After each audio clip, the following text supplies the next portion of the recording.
بسم اللہ الرحمن الرحیم۔ میں برسوں بعد لندن سے آیا تو ڈیڈ نے زبردستی گاؤں میں ایک شادی پر بھیج دیا کہ رشتہ داروں سے ملو جلو، لیکن وہاں جا کر عجیب حالات ہو گئے۔ پتہ نہیں کہاں سے ایک لڑکی خود کو چادر میں چھپائے میرے کمرے میں آ گئی اور چلانے لگی اور مجھ پر الزام لگا دیا۔ پنچایت نے مجھے اس سے شادی پر مجبور کر دیا اور ہمارا نکاح کروا دیا۔ مجبوراً مجھے اپنے ساتھ اسے شہر لانا پڑا۔ وہ میرے ساتھ ٹرین میں بیٹھ گئی، لیکن میں نے سوچ لیا تھا کہ میں اسے چلتی ٹرین سے دھکا دے دوں گا اور اپنا بدلہ لے لوں گا۔ یوں جو ہی ٹرین چلنے لگی تو وہ دروازے کے پاس ہی کھڑی تھی۔ میں دھکا دینے ہی لگا تھا تو میرے پاؤں تلے سے زمین نکل گئی جب میری نظر اس کی۔ میرا نام شاویز ہے۔ میرا تعلق ہری پور کے خوبصورت گاؤں سے ہے، لیکن میں نے اپنی عمر کا سارا حصہ لندن رہ کر ہی گزارا ہے۔ اپنے موم ڈیڈ کا دوسرا اور آخری سپوت ہونے کی وجہ سے ان کا بے حد لاڈلا ہوں۔ ہمارا شمار گاؤں اور خاندان میں بڑے لوگوں میں کیا جاتا ہے۔ دولت، عزت، رتبہ، ذہانت، ہر چیز سے نوازا ہے۔ بابا اور مما کی بہادری کے، حسن سلوک کے کئی قصے مشہور ہیں۔ ان کے بارے میں کہا جاتا ہے یہ ہر چیز میں پرفیکٹ ہیں، ایک پرفیکٹ کپل، ایک پرفیکٹ پیرنٹس اور ایک پرفیکٹ اولاد بھی۔ گھر میں میری ہر خواہش پوری کی جاتی ہے۔ وہی تربیت کے معاملے میں خاصی سختی بھی ہے۔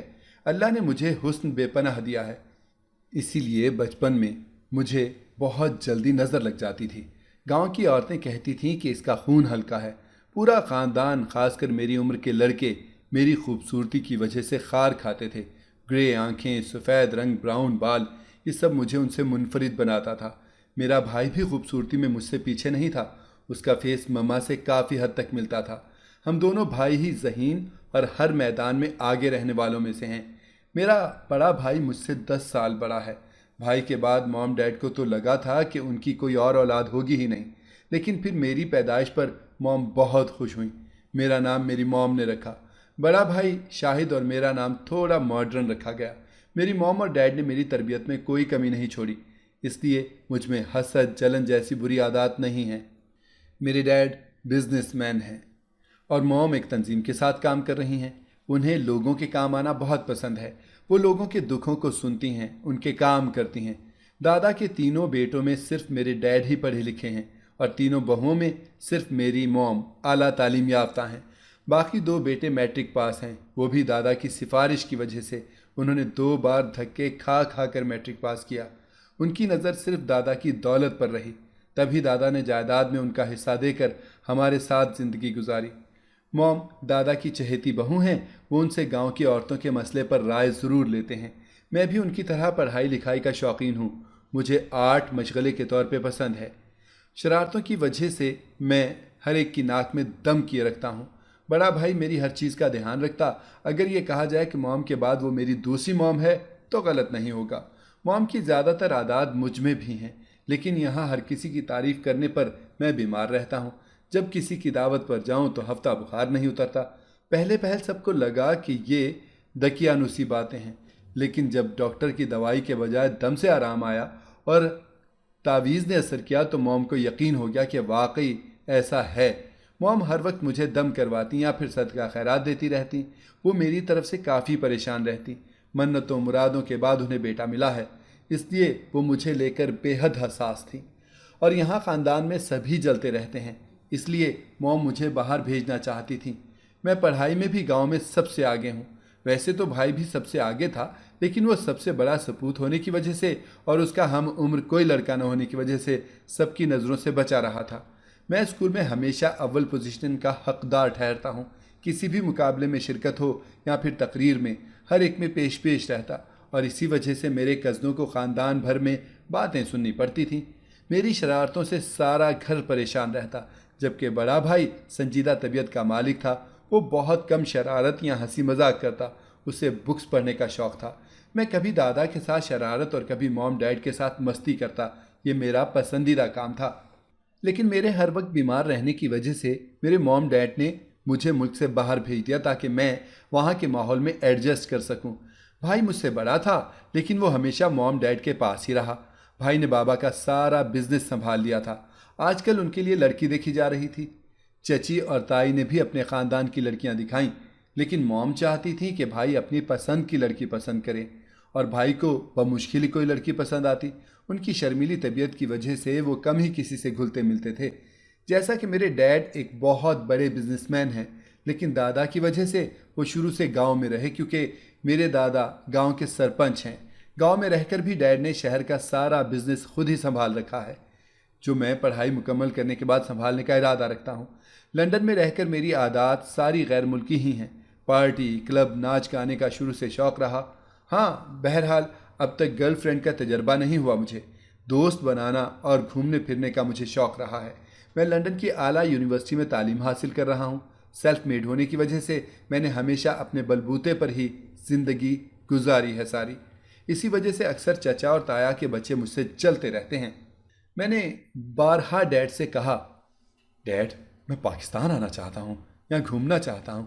وہ مجھے کہتے، باہر کے ملک میں گھومو، اور ہمیشہ پھر بات گول کر جاتے۔ وہ مجھے پاکستان بلانا ہی نہیں چاہتے۔ بھائی نے اپنی آفس ورکر سے پسندیدگی کا اظہار کیا۔ موم ڈیڈ ان کی شادی کی تیاریوں میں مصروف ہو گئے۔ لڑکی والوں کو بھی بھائی پسند آئے تھے اور موم کو بھی لڑکی اچھی لگی تھی۔ مجھے یہ خبر بات پکی ہونے پر فون پہ سنائی گئی۔ میں بہت بھڑکا تھا، بھائی سے ناراض ہو گیا۔ مجھے ایسے لگا کہ وہ مجھے اگنور کر رہے ہیں۔ ہمیشہ مجھے خود سے دور رکھا اور بھائی کو اپنے پاس رکھا۔ حالانکہ بھائی مجھ سے بڑے ہیں، میں ان کی شادی کو انجوائے بھی نہ کر سکا۔ بھائی نے مجھے کہا، یار تم پاکستان آتے ہی بیمار ہو جاتے ہو، تبھی تو تمہیں ڈیڈ آنے نہیں دے رہے۔ تم ویڈیو کال پہ ہر فنکشن پہ ہمارے ساتھ رہنا۔ اور میں بے دلی سے مان گیا۔ خیر، بھائی کی شادی ہو گئی۔ بھائی بھابھی کو لے کر شہر شفٹ ہو گئے تھے۔ وہ ایک کامیاب بزنس مین تھے۔ بھابھی بہترین انتخاب ثابت ہوئیں۔ جتنے بھائی شرمیلے تھے اتنی ہی بھابھی ہنسمکھ اور شرارتی تھی۔ ہم دونوں اکثر ویڈیو کال پر مل کر بھائی کو تنگ کرتے تھے۔ بھابھی موم اور ڈیڈ کی بہت عزت کرتی تھیں۔ اسی بات پہ تائی اور چچی جیلس ہوتیں۔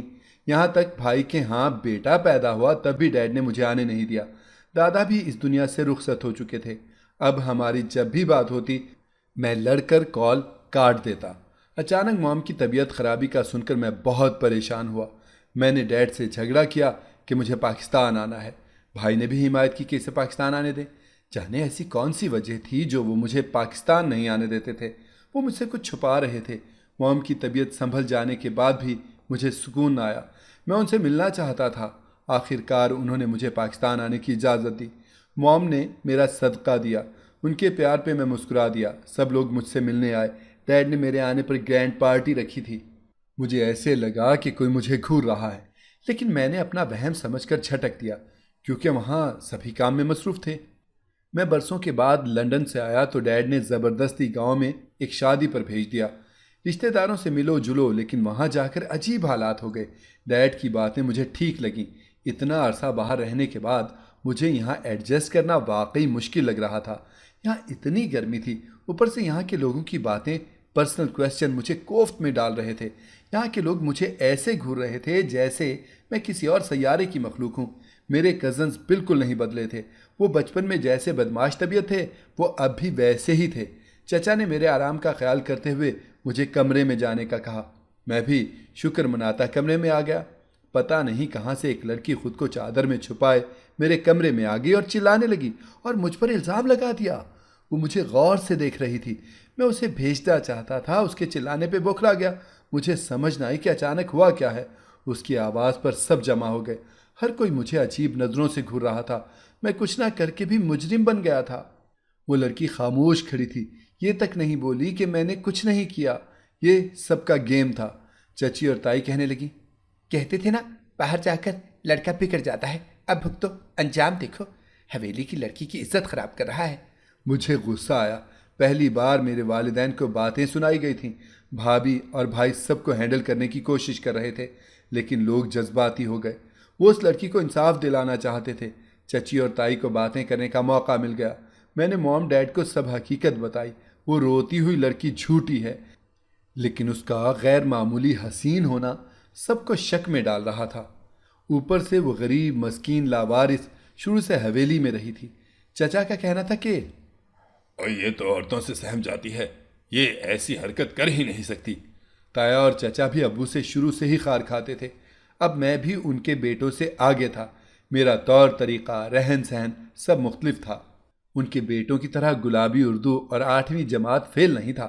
چچا کے بیٹے کے بارے میں خاندان میں بہت باتیں ہوئی تھیں، بس انہیں دل کی بھڑاس نکالنے کا موقع مل گیا۔ سب کو اس پہ اعتبار تھا۔ مجھے اپنے پاکستان آنے والے فیصلے پر پچھتاوا ہوا۔ کاش کہ میں موم ڈیڈ کی بات مان کر باہر ہی رہتا۔ لوگوں نے معاملہ پنچایت پر چھوڑ دیا۔ میرے موم ڈیڈ کے علاوہ کسی کو مجھ پر اعتبار نہیں تھا۔ مجھے اس لڑکی پر رہ رہ کر غصہ آ رہا تھا۔ چچی اور تائی گلے سے لگائے اسے کمرے میں لے گئیں، اونچا اونچا بولتی رہیں کہ ہم تمہیں انصاف ضرور دلوائیں گے۔ مقصد صرف ہمیں سنانا تھا۔ اگلی صبح پنچایت پر سبھی بزرگ حالات کا جائزہ لے رہے تھے۔ حویلی کی ملازماؤں نے اس لڑکی کی معصومیت کی گواہی تک دے دی تھی۔ سب کو لگا اس کی عزت پہ میری وجہ سے آنچ آئی ہے۔ گاؤں والوں نے نکاح کا مشورہ دیا۔ میں نے انکار کرنا چاہا، لیکن زبردستی مجھے ان کا فیصلہ ماننا پڑا۔ پنچایت نے مجھے اس سے شادی کرنے پر مجبور کر دیا اور ہمارا نکاح کروا دیا۔ مجبوراً مجھے اپنے ساتھ اسے شہر لانا پڑا۔ میں موم ڈیڈ سے بے حد ناراض تھا۔ اس کو وہاں چھوڑ نہیں سکتا تھا۔ اب وہ میری بیوی تھی۔ اس کے کالے کرتوت میں ہی جانتا تھا، لیکن میری غیر موجودگی میں کسی اور کے ساتھ اگر اس نے ایسا ویسا کیا تو میری ہی عزت خراب ہوگی۔ میں نے اس سے بدلہ لینے کا سوچ لیا تھا۔ وہ چادر اوڑھے یک ٹک مجھے دیکھنے میں مصروف تھی۔ اس کے گلابی ہونٹ، بلی آنکھیں اور گھنگریالے ہلکے براؤن بال اور وائٹ کلر، مانو جو کوئی اسے ایک بار دیکھ لے وہ اس کا دیوانہ ہو جائے۔ اس کا دبلا پتلا جسم، گورا گورا رنگ، وہ ہر لحاظ سے میری ٹکر کی تھی۔ میں نے ٹرین کے ٹکٹ لیے اور اسے لیے ٹرین میں سوار ہو گیا۔ ناراضگی میں گھر والوں کی کوئی چیز استعمال کرنا میں جرم سمجھتا تھا۔ وہ میرے ساتھ ٹرین میں بیٹھ گئی، لیکن میں نے سوچ لیا تھا کہ میں اسے چلتی ٹرین سے دھکا دے دوں گا اور اپنا بدلہ لے لوں گا۔ جو ہی ٹرین چلنے لگی تو وہ دروازے کے پاس ہی کھڑی تھی۔ میں دھکا دینے ہی لگا تھا تو میرے پاؤں تلے سے زمین نکل گئی۔ جب میری نظر اس کے پاؤں پر پڑی، اس کے پیر الٹے تھے۔ وہ اب بھی مجھے دیکھ رہی تھی۔ میرا رنگ ڈر سے سفید پڑ گیا۔ میں بے ہوش ہونے کے قریب ہی تھا کہ میں نے شہر جانے کے بجائے اسے واپس حویلی لے جانے کا فیصلہ کیا۔ اس پر کچھ ظاہر نہ ہونے دیا۔ وہ چپ چاپ میرے ساتھ واپس آ گئی۔ اسے کمرے میں لٹا کر دروازہ باہر سے بند کر دیا اور موم ڈیڈ کے کمرے میں چلا گیا۔ میں نے موم ڈیڈ کو بتایا، موم ڈیڈ، جس سے آپ لوگوں نے میری شادی کروائی ہے وہ انسان نہیں، وہ تو چڑیل ہے۔ اس کے پاؤں الٹے ہیں۔ وہ لوگ بھی پریشان ہو گئے۔ موم کہنے لگی، لگتا ہے وہ چڑیل آ گئی۔ میں نے حیرانگی سے پوچھا، کیا مطلب؟ یہ کیا ماجرا ہے؟ وہ مجھے سب بتانے لگیں۔ اب اور کتنا چھپایا جا سکتا تھا؟ انہوں نے بتایا کہ ایک بار کزنوں کے ضد کرنے پر میں ان کے ساتھ باغ میں چلا گیا۔ وہاں مشہور تھا کہ بیری کے درخت کے نیچے چڑیل رہتی ہے جو ہر خوبصورت شخص کو تنگ کرتی ہے۔ ہم سب کزنز اس بات کو مذاق میں لیتے۔ بیری کے درخت کے پاس چلے گئے۔ وہاں ٹہنیوں سے لٹک کر جھولے لیتے رہے۔ اچانک وہ درخت خود بخود زور زور سے ہلنے لگا۔ عجیب و غریب سی آوازیں آنے لگیں۔ ہم سب پریشانی میں وہاں سے بھاگے، لیکن مجھے ایسا لگا جیسے کسی نے جکڑ لیا ہو۔ مجھ سے بھاگا نہیں جا رہا تھا۔ میں وہیں بے ہوش ہو گیا۔ بعد میں گھر والے مجھے اٹھا کر گھر لائے تو میں عجیب و غریب حرکتیں کرنے لگا۔ کبھی عجیب آوازیں نکالتا، کبھی خود کو چوٹ پہنچاتا، کبھی بیری کے درخت کے پاس جا کر بیٹھا رہتا۔ اچانک میری آنکھیں سرخ ہو جاتی، آواز بھاری ہو جاتی۔ جو میرے قریب آنے کی کوشش کرتا میں اسے مارنا شروع ہو جاتا۔ موم پریشان ہو کر مجھے ایک دم والے بابا کے پاس لے کر گئیں۔ گاؤں کی عورتوں نے بتایا تھا کہ وہ بڑے پہنچے ہوئے بابا ہیں، ایک بار میں ہی ایسا دم کرتے ہیں کہ کوئی سایہ یا پھر کوئی بھی جادو ہو تو وہ خود بخود ختم ہو جائے۔ موم عورت کی بات مانتے ہوئے مجھے وہاں لے گئی اور دم کروا لیا۔ انہوں نے بتایا کہ بیری کے درخت کے نیچے اس پر ایک چڑیل عاشق ہو گئی ہے جو اسے کسی صورت چھوڑنے پر راضی نہیں۔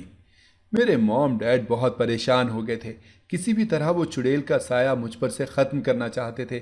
انہوں نے بابا سے کہا کہ وہ کسی طرح چڑیل کو میرے اوپر سے ہٹا دیں۔ بابا نے ایک تعویذ کر کے میرے گلے میں ڈال دیا اور مجھے جگہ چھوڑ جانے کے لیے کہا۔ تعویذ کے اثر سے میں ٹھیک ہو گیا۔ میرے موم ڈیڈ نے مجھے چڑیل کے ڈر سے باہر بھیج دیا تاکہ میں تعلیم حاصل کر لوں۔ پہل تو میرا وہاں دل نہیں لگتا تھا، پھر آہستہ آہستہ میں ایڈجسٹ ہونے لگا۔ پڑھائی مکمل کر کے میں نے لنڈن واپس آنے کا سوچا، لیکن ہر بار موم اور ڈیڈ کسی بہانے سے مجھے منع کر دیتے۔ وہ مجھے لنڈن میں ہی رہنے کا مشورہ دیتے تھے۔ میں بہت شرمندہ تھا۔ میں کتنا غلط سمجھتا تھا، حالانکہ وہ میرے لیے مجھے خود سے دور رکھ رہے تھے۔ میں چڑیل والا واقعہ بھول چکا تھا۔ موم نے سارا واقعہ مجھے سنایا۔ ڈیڈ نے کہا، اس چڑیل کو فی الحال اکیلا چھوڑ دیا جائے، کل ہی میں جا کر بابا سے بات کروں گا۔ وہ ساری رات کمرے میں بند رہی۔ وہ آوازیں بدل بدل کر مجھے اندر آنے کا کہہ رہی تھی۔ اگلی صبح میں اور ڈیڈ موم کے ساتھ اس بابا کے پاس پہنچ گئے۔ وہ بابا پہلے سے بھی بوڑھے ہو گئے تھے۔ کچی مٹی کا گھر تھا جہاں کھجور کی چٹائی بچھائے وہ بیٹھے تسبیح پڑھ رہے تھے۔ وہ بہت کم لوگوں کا مسئلہ سنتے تھے، اکثر وہ خود میں ہی گم رہتے۔ وہ زور زور سے بال جھٹکتے اللہ پڑھنے لگتے۔ میں کچھ ڈر کر پیچھے ہوا۔ لندن میں ایسے کہاں ہوتا تھا؟ مجھے اب چڑیل سے جان چھڑا کر اپنی بیوی کو آزاد کروانا تھا۔ وہ بیچاری لڑکی کب سے تکلیفیں سہ رہی تھی۔ میں نے اپنا مسئلہ بیان کیا۔ وہ کافی دیر تک کچھ پڑھتے رہے، پھر انہوں نے بتایا، وہ چڑیل واپس نہیں گئی تھی، وہ اس بچی کے اندر چلی گئی ہے۔ وہ لاوارث اور یتیم بچی کے اندر گئی تاکہ حویلی میں رہ سکے۔ اس نے خوبصورت اور لاوارث بچی کا انتخاب کیا تھا تاکہ کوئی اس کا راز نہ جان سکے۔ وہ بس تمہارے آنے کی ہی منتظر تھی۔ اس بچی نے تمہارے ساتھ کچھ نہیں کیا۔ جو کر رہی ہے وہ چڑیل ہی کر رہی ہے۔ میرے ڈیڈ نے ان سے ان کا حل پوچھا۔ وہ ہماری حویلی میں آ کر اس کا توڑ نکالنا چاہتے تھے۔ موم مجھے گلے سے لگائے آیات پڑھ رہی تھی۔ وہ اس بچی کے لیے بھی دعا کر رہی تھی۔ بابا کو گھر آتے دیکھ کر سبھی حیران رہ گئے تھے۔ ہم انہیں گاڑی میں بٹھا کر حویلی لے آئے۔ وہ جیسے جیسے کلام پڑھ رہے تھے اور ساتھ ساتھ ایک سفید دائرے کے اندر ہمیں انہوں نے بٹھا دیا۔ کمرے سے کئی چیزوں کے ٹوٹنے کی آوازیں آنے لگی تھیں۔ وہ کہتی، مجھے باہر نکالو، میں نے شاوید سے شادی کی ہے، میں اس کی دلہن ہوں، اس لڑکی کو میں مار دوں گی اگر مجھے باہر نہ نکالا گیا۔ بابا نے مجھے کہا، تم اسے اپنی باتوں میں الجھاؤ۔ میں نے کہا، اچھا تم ایسا کرو، تم اس لڑکی کو چھوڑ دو، تم ایک چڑیل ہو، میں کیسے تم سے شادی کر سکتا ہوں؟ وہ انکاری ہوئی اور زور زور سے پھر سے چیخنے لگی۔ بابا نے اسے کہا، تو اس بچی کے جسم سے نکل جا۔ لیکن وہ بار بار انکار کر رہی تھی۔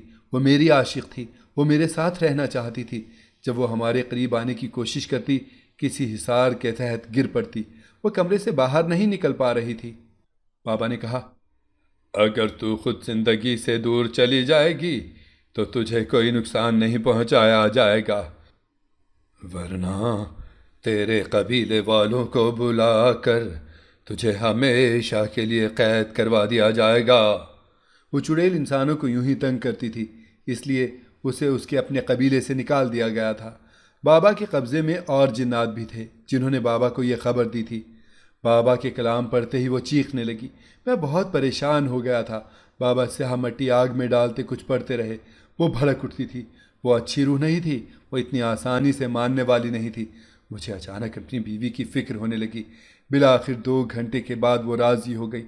وہ مزید تکلیف برداشت نہیں کر پا رہی تھی۔ وہ اس کے جسم سے نکل گئی۔ بابا نے اسے قید کر لیا تاکہ بعد میں وہ کسی اور کو تنگ نہ کرے۔ بابا نے کہا، یہ چڑیل اب قید ہو چکی ہے، اب اس لڑکی کو باہر نکال سکتے ہو تم لوگ۔ نئی نویلی دلہن ایک کونے میں سکتے میں سر جھکائے بیٹھی تھی۔ کاجل آنکھوں سے بہہ کر گورے گورے گالوں کو کالا کر رہا تھا اور دوپٹے کا کوئی ہوش ہی نہیں تھا اسے۔ وہ بس روئے جا رہی تھی۔ اسے کچھ بھی یاد نہیں تھا۔ اسے بس اتنا پتا تھا کہ جب وہ چھوٹی تھی تو اس کے والدین مر گئے، اس حویلی میں چھوڑ گئے۔ ایک دن ایک عورت اسے بہلا کر کمرے میں لے گئی اور چڑیل اس کے اندر گھس گئی۔ اس کے بعد وہ وہی کرتی آئی جو وہ چڑیل چاہتی تھی۔ مجھے اس کے لیے برا لگا اور جو بھی اس کے ساتھ ہوا اس پر بھی چڑیل نے صرف میری وجہ سے اس کے ساتھ کیا تھا۔ مجھے اپنی بیوی پسند آ گئی تھی، شاید پہلی نظر میں ہی اچھی لگی تھی، لیکن غصہ ہونے کی وجہ سے میں یہ خیال جھٹک گیا تھا۔ میں نے اسے سارا کچھ بتایا۔ چونکہ وہ پہلے ہوش میں نہیں تھی اس لیے نکاح اب دوبارہ کیا گیا۔ اس بار سب لوگوں کو بلایا گیا۔ چچا اور تایا سمجھے کہ لڑکا پاگل ہو گیا ہے۔ پہلے ماننے سے انکار کر رہا تھا، اب دوبارہ اسی لڑکی سے شادی کر رہا ہے۔ میرے چہرے پر مسکراہٹ دیکھ کر میری موم بھی کافی مطمئن تھی۔ انہوں نے مجھ سے وعدہ لیا کہ میں شادی کے بعد باہر چلا جاؤں۔ میں ان کی بات مان چکا تھا۔ یار دوست چھیڑنے میں مصروف تھے۔ میں سب سے جان چھڑاتا سیڑھیاں چڑھنے لگا۔ موم نے بھی عورتوں کو کھانا کھلا کر بھیج دیا تھا۔ میرے کمرے میں میری بیوی میری منتظر تھی۔ سرخ لہنگا اس کی سفید رنگت پر خوب جچ رہا تھا۔ شرمائی شرمائی سی وہ مجھے بہت خوبصورت، بہت پیاری لگ رہی تھی۔ چند رومانوی جملوں کے بعد میں نے اس کے ہاتھ میں سونے کی چوڑیاں پہنا دیں۔ اگلے دن ولیمے کے بعد میں اسے لے کر لندن روانہ ہو گیا۔ ڈیڈ کے بزنس کی باغ ڈور بھی میں نے سنبھال لی تھی۔ میری بیوی فل مشرقی ثابت ہوئی تھی۔ وہ میری ضرورت کا خیال رکھتی، اپنے ہاتھ سے میرے لیے پاکستانی کھانے بناتی۔ اکثر دوست یار چھیڑتے تھے۔ شادی کے بعد میں زن مرید ہو کر رہ گیا ہوں۔ یہ کہہ کر شادی کو 2 سال ہونے والے ہیں اب، اللہ نے مجھے ایک چاند سا بیٹا عطا کیا ہے۔ میرے بیٹے کی خبر سن کر موم، ڈیڈ اور بھابھی ہمارے پاس رہنے آ گئی ہیں۔ گھر میں رونق سی لگی ہوئی ہے۔ موم کی دونوں بہوؤں سے بہت بنتی تھی۔ وقت کا کام ہے گزرنا، وہ گزر گیا۔ چچا اور چچی کو ان کے بیٹوں نے گھر سے نکال دیا۔ جس دولت کی خاطر وہ اپنے باپ کو چھوڑ گئے تھے، اسی دولت کی خاطر اب ان کی اپنی اولاد نے انہیں دھکے مار مار کر گھر سے نکال دیا تھا۔ بابا کے بولنے پر وہ بیری کاٹ دی گئی تھی۔ بابا نے سارے جن قابو کر لیے تھے۔ چچی اور چچا ہمارے گاؤں والے گھر میں رہنے لگے تھے۔ موم ڈیڈ ہمارے پاس لندن آ گئے اور میری زندگی مکمل ہو گئی۔ اگر آپ کو ہماری کہانی پسند آئی ہے تو ہمارے چینل کو سبسکرائب کریں، لائک کریں، شیئر کریں اور بیل آئیکن پریس کرنا نہ بھولیے گا تاکہ ہماری ہر آنے والی ویڈیو آپ کو بر وقت مل سکے۔